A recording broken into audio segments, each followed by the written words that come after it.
So we're going to begin with our ELAR Monsters. This first step is going to be getting ready to do some drawing. We're going to have our JPEG image that's been scanned in for you. You're going to have a Photoshop file where that's cropped and leveled and cleaned up a little bit so that we can then place it in an Illustrator file that is 1920 by 1080. Remember, that's the web large. So I want you to see this from scratch, so I'm going to go ahead and remove these. Pressing delete on my keyboard should work better. Now when you start File Explorer, it should be going to this PC. If not, let me know. We'll go to Options and change that. Look for the White Student Shared. So this is a place where you can go get files where I put them, but you can't rename them or edit them or anything. So under Hicks Data Tech, look for ELAR Monsters and find your class period for ELAR. This is not your Data Tech Studio class period. This is Mr. Wayment. Okay, so look for that.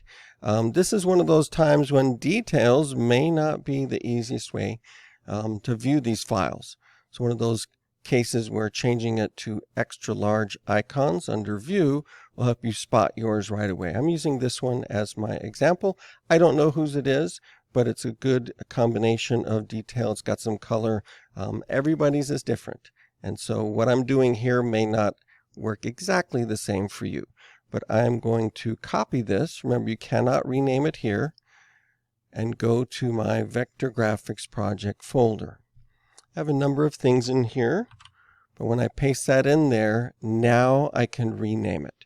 Now I've got the name of the file on week 15, so you can look for it. It's date, ELAR Monster, and your name. Probably something that you could have figured out.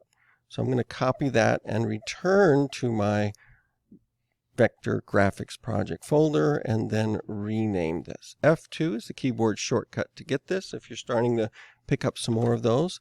I'm going to paste that in there and then put my name.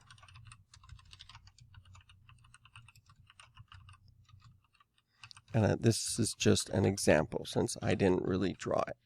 Didn't have time to do that. All right, so we've got our JPEG. And we want to edit this with Photoshop. So I'm going to right click on that file and just tell it to open with. You could also start Photoshop and do File Open, but this is so much easier if Adobe Photoshop is on this list.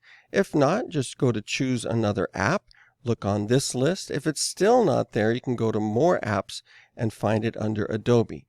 We do not want Photoshop to be in charge of viewing JPEGs. Every time you looked at an image, you would have to wait for Photoshop to open. So don't check that box for JPEGs. I'll even show you where this is, More Apps and More Apps.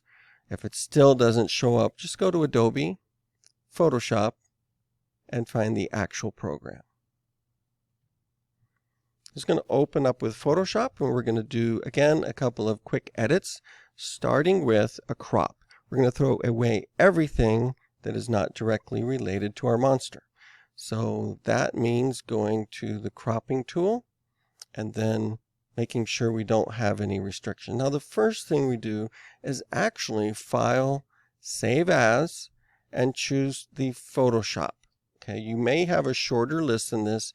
There is a Photoshop PDF. Make sure you don't choose that one. Choose the PSD and then just save it in your Vector Graphics project folder again. Again, there's lots of files in here, but no Photoshop ones yet, which is why that looks empty. And then we are going to do some cropping and leveling with this Photoshop file.